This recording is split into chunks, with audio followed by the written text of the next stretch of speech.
Alors, l'actu du jour en Formule 1. Avant de commencer, je vous rappelle que les news proviennent de ma chaîne principale sur la Formule 1, Type F1. Et il y a aussi mon Twitch, vous pouvez vous abonner. On parle de F1 sur ces deux chaînes de façon constante et régulière. Les liens sont dans la description. Bon visionnage. Ciao. Alors, De Vries dans le clan Red Bull, ça va vraiment se faire apparemment. L'équipe l'a annoncé. Les rumeurs grossissent par rapport à ça. Nick De Vries a été vu en Autriche, en discussion avec Helmut Marko, le conseiller motorsport de Red Bull. Alors que Red Bull a finalement abandonné l'idée de placer Colton Herta, notamment parce que la FIA n'a pas souhaité accorder de dérogation au jeune homme, voilà que la rumeur envoyant Nick De Vries chez AlphaTauri l'an prochain a surgi ces dernières heures, après que le néerlandais a été vu par plusieurs personnes, dont Helmut Marko. Il semblerait que Red Bull ait jeté son dévolu sur le pilote de réserve de l'équipe Mercedes, qui a livré au Grand Prix d'Italie une course incroyable. Si jamais De Vries rejoint AlphaTauri en 2023, ça laisse le champ libre à Pierre Gasly pour rejoindre Alpine, qui remplacerait donc Alonso. Seul bémol, Nick De Vries appartient à Mercedes. Il faudra donc voir si le constructeur allemand sera disposé à laisser partir son pilote de réserve chez un concurrent en plus. Oui, le concurrent c'est Red Bull, donc ils s'aiment pas trop, on va pas faire de dessin. Bon, en tout cas, sur le papier, l'AlphaTauri est quand même meilleur que la Williams. Donc pour lui, débuter sa carrière chez AlphaTauri, ce serait pas mal. Maintenant, être lié au clan Red Bull, est-ce que c'est une bonne chose ou pas ? C'est compliqué. Mais par contre, s'il va chez AlphaTauri, ça voudrait dire que Latifi va prolonger chez Williams. Ça serait un peu dommage quand même. Bon. Eh bien, affaire à suivre, mais c'est en train de se démêler tout ça, là, les transferts. Allez, ciao. Alonso a-t-il payé des mécanos de McLaren pour sa rivalité avec Hamilton ? Fernando Alonso aura eu recours à des petites enveloppes brunes d'argent pour battre Lewis Hamilton chez McLaren. Putain, ça sort d'où ça ? Alors, dans une interview, l'ancien mécano de McLaren, Mark Presley, a expliqué comment les choses se sont passées chez McLaren. Il a même révélé jusqu'où Alonso est allé pour battre Hamilton. Non, mais c'est énorme, ça.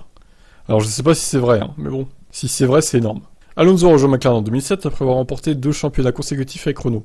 C'est la même année qu'un débutant, Lewis Hamilton, a obtenu un siège dans la même équipe. La relation était censée être une relation maître-apprenti.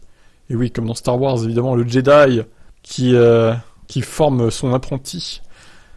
Elle s'est avérée être le début d'une plus grande rivalité sportive de l'ère moderne de la F1, alors que Lewis a exprimé son animosité envers Alonso lors de conférences de presse et d'interviews. Alonso a une approche assez peu conventionnelle. L'une des tactiques d'Alonso est d'essayer d'amener toute l'équipe de son côté du garage. Il a continué.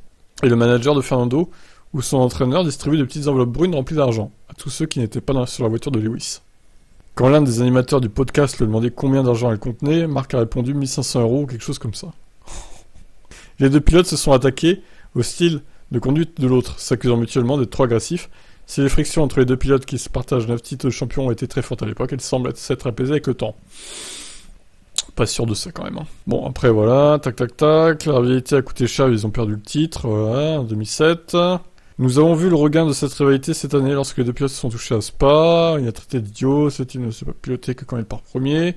Il s'est excusé, Lewis, bon voilà, tout ça on sait. Bon, écoutez, si c'est vrai, c'est assez choquant. Mais ça m'étonnerait pas d'Alonso, honnêtement. Parce qu'il est très fourbe, et je suis sûr qu'il serait capable de faire ça, effectivement. Ouais. Bon, maintenant, c'est les propos de Mark Presley. Est-ce qu'il est vraiment fiable ? Je ne sais pas. Alors, je sais qu'il y a des fans d'Alonso qui me suivent. Ils vont être scandalisés, sûrement, par ces révélations. Ils vont crier à la diffamation, sûrement, vu qu'il faut pas toucher à Fernando. Après, voilà, c'est peut-être vrai, les gars. Mais si c'est vrai, c'est un pur scandale, clairement. Bon, je vous laisse commenter. Ciao. Alors, De Vries a toujours été sur la liste de capitaux. Oui, mais alors, moi, ce que j'ai envie de dire, c'est qu'au final, personne ne veut aller chez Williams. Regardez Piastri qui devait y aller chez Williams pour se préparer. Alpine voulait l'emmener chez Williams pour sa première saison. Il a refusé. Il leur a dit d'aller se faire voir et il était allé chez McLaren. Lui, là, De Vries, pareil. On pourrait penser qu'il est destiné à aller chez Williams pour ses débuts au moins. Mais non, au final, il va sûrement aller chez AlphaTauri.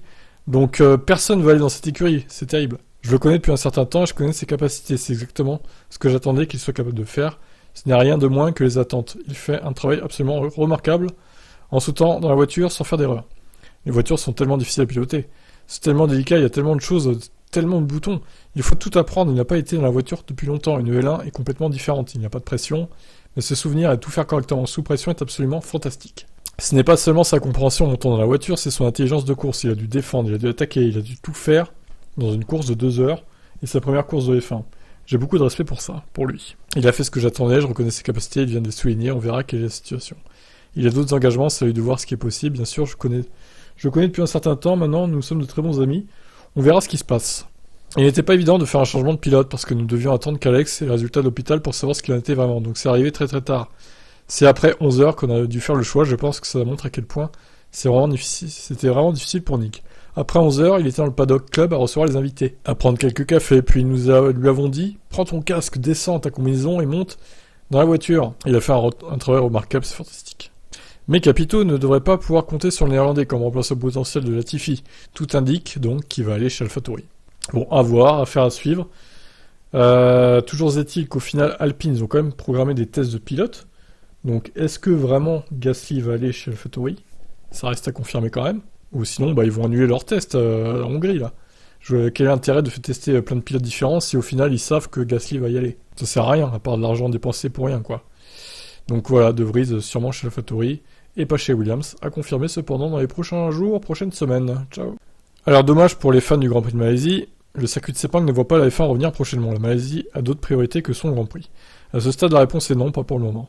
A déclaré donc Azan Shariffriman Hanif, PDG du circuit de Sepang, expliquant que la pandémie a fait du mal au pays. Peut-être dans 2 ou 3 ans, lorsque l'économie se sera stabilisée. Shafriman estime que les éditions disputées entre 1999 et 2017 ont permis de mettre sur la carte ce Grand Prix, mais qu'il doit désormais se réinventer pour faire revenir le plus haut niveau du sport auto. Nous devons savoir quel est l'effet en matière de conséquences. Nous devons examiner le changement de marque, comment monétiser la plateforme. Nous devons parler du transfert de technologie, du développement des talents et de la durabilité environnementale. Le PDG du Sepang International Circuit, c'est le modèle économique de Singapour et du circuit de Marina Bay qui accueille la F1 comme un festival aux nombreux événements. Et admet que ce sera une partie des initiatives à prendre pour attirer de nouveau la FIA et la FOM. Si la F1 devait revenir en Malaisie, ça doit reposer sur autre chose, pas seulement sur la course. Il doit y avoir une autre raison pour laquelle nous accueillons des Grands Prix de Formule 1. Très bien, écoutez, alors moi je vois bien la Malaisie couplée avec Singapour à une semaine d'intervalle par exemple, le jour où elle reviendra. Mais encore une fois, on peut pas avoir non plus un calendrier avec 26 ou 27 courses, ce serait un peu trop. Donc il va falloir faire un choix au niveau du calendrier, des courses. Donc à voir. Est-ce que vous aimeriez revoir venir Sepang au calendrier ? Ciao. Alors un ingénieur de Red Bull soupçonne Ferrari d'avoir développé une voiture juste pour Monza en fait. Donc un package pour Monza. Ce qui expliquerait pourquoi la Ferrari était quand même bien à l'aise à Monza par rapport à d'autres circuits. Paul Monaghan, ingénieur en chef chez Red Bull, a des soupçons. Il déclare à motorsporttotal.com que Ferrari, en gros, aurait préparé un package spécialement pour Monza pour mettre fin à la domination de Verstappen. Ce ne sont que des conjectures limitées par le plafond budgétaire. Les équipes doivent faire attention à leurs ressources et ne peuvent pas proposer des designs personnalisés pour ce circuit particulier avant chaque course. Les équipes leaders du championnat sont particulièrement limitées, elles doivent faire face à des contraintes supplémentaires, avec par exemple moins de temps de soufflerie. Pour ces équipes, il est plus logique de faire les choix là où elles veulent être plus performantes que de proposer de nouvelles pièces coûteuses, comme un nouveau plancher et de proposer des mises à jour mineures ou inexistantes sur les circuits où elles ont déjà été performantes. Monaghan trouve donc plausible que Ferrari ait pris les courses précédentes comme elles venaient, et qu'il s'y soit comporté au mieux qu'une voiture moins idéale, alors qu'entre-temps la voiture a continué à être développée avec un œil sur Monza. Mais l'ingénieur de Red Bull ne pense pas qu'il s'agisse uniquement d'un développement plus poussé. Un moteur plus puissant aurait pu contribuer à améliorer les performances du week-end. Les prochaines courses montreront si Ferrari peut maintenir sa vitesse et se battre à nouveau pour les victoires. Et moi je mise que non. Ferrari va de nouveau être moins performante que Red Bull. Et c'était d'ailleurs aussi le cas à Monza, quoi qu'on en dise, vu que Verstappen, quoi qu'il arrive, quelle que soit la stratégie, était quand même plus rapide que Leclerc, globalement. Donc voilà, est-ce que vous adhérez à cette théorie, comme quoi Ferrari, du coup, a préparé sa voiture rien que pour Monza ? Allez, ciao. Mercedes liste ses objectifs pour la fin 2022. Alors, voyons. On veut essayer de battre Ferrari pour la 2ème place, nous voulons essayer de gagner une course cette saison, plusieurs idéalement, et surtout nous voulons nous remettre sur les rails afin de nous battre correctement pour le championnat l'année prochaine. C'est pas un manque de respect envers nos rivaux, nous avons des rivaux fantastiques avec Ferrari et Red Bull, mais c'est ce que nous visons vraiment à faire, nous voulons être de retour au sommet en 2023 et jouer les championnats. La meilleure chance de victoire est-elle à Singapour ? Quand vous regardez l'apprentissage que nous avons accumulé au cours de la saison, je pense que nous attendons à ce que Singapour soit un peu plus comme Budapest et Zandvoort. C'est un circuit bosselé qui comportera ses propres défis, mais en termes de nature des virages, on pense que ce sera un peu mieux pour notre voiture. Ah mais le fait que ce soit bosselé, c'est un problème ça par contre. Comme toujours, nous ferons tout le travail de simulation que nous devons faire, nous maximisons notre apprentissage lors des séances d'essais libres. J'espère que nous pourrons transformer ça en un très beau résultat lors de ce week-end à venir. Ouais, je pense pas qu'il gagne à Singapour, honnêtement. Les boss vont poser problème à Mercedes. Même si effectivement c'est un circuit sinueux qui pourrait convenir à la voiture, c'est les boss qui vont poser problème pour moi. Bon, à voir après. Personne n'évoque le Brésil, mais je pense que le Brésil, honnêtement, ça peut être un bon Grand Prix. Pour Mercedes aussi. Et surtout qu'Hamilton, il est vraiment... il aime vraiment beaucoup ce circuit, donc ça peut vraiment, là-bas, jouer la gagne, je pense, surtout s'il pleut et tout. Ça peut être vraiment une deuxième chance pour Mercedes de gagner. Bon, on verra comment ça se passe à Singapour, mais c'est que dans 2 semaines encore. C'est long d'attendre. Oh là là. Allez, je vous laisse commenter. Ciao. Le projet Red Bull Powertrain est un défi énorme, selon Pierre Waché. Terrible. Alors, est-ce qu'ils vont y arriver? C'est ça la question qu'on peut se poser. Sans Porsche. Ou sans Honda. Le plan 2026 est déjà en place, même avant la discussion que Red Bull a eue avec Porsche. On a clairement développé une nouvelle société pour fabriquer le moteur et pour créer un projet pour développer la voiture et le moteur 2026, et ce après que la discussion avec Porsche ait eu lieu. Maintenant, c'est fini cette discussion. Je n'ai pas fait partie des négociations, c'était au niveau dessus. Je suis désolé, je ne peux pas vraiment répondre à cette question. C'est comme ça, nous allons de l'avant, et on va essayer de faire de notre mieux. C'est un défi énorme cependant, de ce que je vois, c'est clairement en dehors de mon domaine, pour être honnête avec vous, et ma concentration pour le moment est plus sur le championnat actuel, mais c'est clairement un défi énorme, encore plus quand vous partez de zéro comme Red Bull Powertrain le fait. Vous mettez tout en place, comme vous voyez le bâtiment qu'ils ont construit, le nombre de bancs d'essai, le nombre de personnes qu'ils ont maintenant, c'est un défi énorme. Dans ce domaine, la courbe d'apprentissage est très raide, ensuite ils doivent essayer de rattraper ceux qui ont plus d'expérience, essayer de les battre. C'est un énorme défi, ils vont y arriver. D'après ce que je vois de l'envie et de la motivation, de la qualité des gens que nous avons dans l'équipe, je pense que ça s'annonce bien. Chauvelin, ingénieur de course en chef chez Mercedes, va-t-il avoir des mots inquiétants pour Red Bull et Milton Keynes? Les structures dont vous parlez avec Audi ou Red Bull Powertrain savent que ce que ce défi implique. Donc, nous attendons toujours à ce qu'elles arrivent avec la bonne compréhension de ça, qu'elles aient les ressources appropriées et qu'elles sachent à quel point ça va être difficile. De notre point de vue, cette année, vous avez Ferrari avec le V6 qui est peut-être le plus puissant, peut-être pas le plus fiable. Vous savez que la référence sera très très élevée, qu'elle soit établie par un nouveau venu en F1, ou que ce soit par une des équipes existantes. Nous attendons à ce que cette référence en termes de performance des moteurs très élevée. Nous travaillerons aussi dur que nécessaire pour essayer de faire en sorte que nous soyons tout là-haut. Ouais, bah écoutez, je ne sais pas ce que ça va donner Red Bull. Est-ce qu'ils vont se réassocier avec Honda au final pour que ce soit plus simple pour eux à gérer cette partie moteur là? Ouais, je vous laisse commenter, ciao. Vasseur, le moment de la décision est bientôt venu pour Zhou. Nous prendrons une décision fin septembre. Bah, je crois que tout va se débloquer fin septembre, début octobre en fait. Même chez Alpine, ils vont avoir fait leurs tests et tout là. Ils vont à peu près savoir qui ils vont prendre quoi. C'est pas une question de ce qu'ils doivent faire jusqu'à la décision. C'est que c'est un long processus. Il faut s'assurer que nous faisons une bonne saison avec l'équipe et que Zhou fait du bon travail avec elle.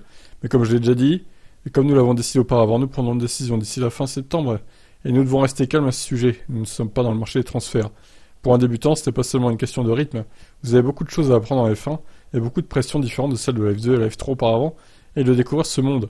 Et Zhou l'a fait parfaitement. Il a aussi une très bonne collaboration avec l'équipe, avec tout le monde. Il est très engagé et fait du bon travail. Le moment de la décision est bientôt venu. Notons que le timing avancé par Vasseur est probablement lié au marketing, puisqu'il correspond aux 2 grands prix en Asie, Singapour et Suzuka, qui font un peu office de course à domicile pour le chinois avant de pouvoir courir à Shanghai normalement en 2023. Ouais, alors course à domicile, il est chinois, il est pas singapourien ou japonais non plus. On va pas dire à un chinois qu'il est japonais parce que là tu vas et inversement d'ailleurs, tu vas te faire insulter. Bon, écoutez, je trouve que Joe en tout cas il fait une bonne deuxième partie de saison. Il est régulièrement au niveau de Bottas. Donc pour moi il mérite une deuxième année chez Alfa Romeo. Voir ce qu'il vaut et puis on avisera à fin 2023 pire. Qu'est-ce que vous en pensez vous? Ciao. Albonneau toujours incertain pour Singapour. C'est pas facile mais je vise un retour là-bas. Alors il y a encore 2 semaines à peu près pour s'en remettre puisque le Grand Prix de Singapour c'est pas avant le week-end dans 2 semaines. Pas la semaine prochaine, n'oubliez pas, il y a une pause assez longue à cause de l'annulation du Grand Prix de Russie qui n'a pas été remplacé. Donc je me sens plutôt bien, en fait. Évidemment samedi dernier j'ai eu un problème et les médecins ont fait un travail incroyable. Je suis très reconnaissant qu'ils m'aient remis en bonne santé, je suis sorti de l'hôpital mardi. Je suis à Monaco depuis, je commence à me balader et le but c'est d'être prêt pour Singapour, ce qui va être dur. C'est l'une des courses les plus difficiles auxquelles nous participons. Donc c'est pas facile mais je vise un retour là-bas, voyons ce qui se passe. Albon a également remercié ses fans pour tous les gentils messages, ça signifie beaucoup pour moi. Alors merci. La présence de Nick De Vries à Singapour a déjà été confirmée par Williams, au cas où il y aurait besoin de lui. Eh ben oui. Parce que là, on part sur quasiment 2 heures de course à Singapour à la régulière. Donc je sais pas en combien vont tourner les voitures, les nouvelles voitures sur ce circuit, mais il y a 60 tours je crois. 61 pour être exact.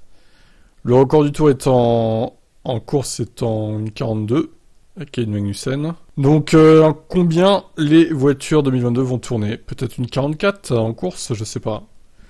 Admettons évidemment qu'il y ait des safety cars également, ce qui peut rallonger la durée de la course, en espérant évidemment que cette fois-ci ça se finisse pas sous safety car, parce qu'il y en a marre que ça se finisse sous safety car quand même. Ça va être long pour le petit Albon, donc espérons qu'il se remette, ou alors qu'il se fasse remplacer par Nick De Vries. S'ils sont pas sûrs, il viendra Suzuka une semaine après au pire.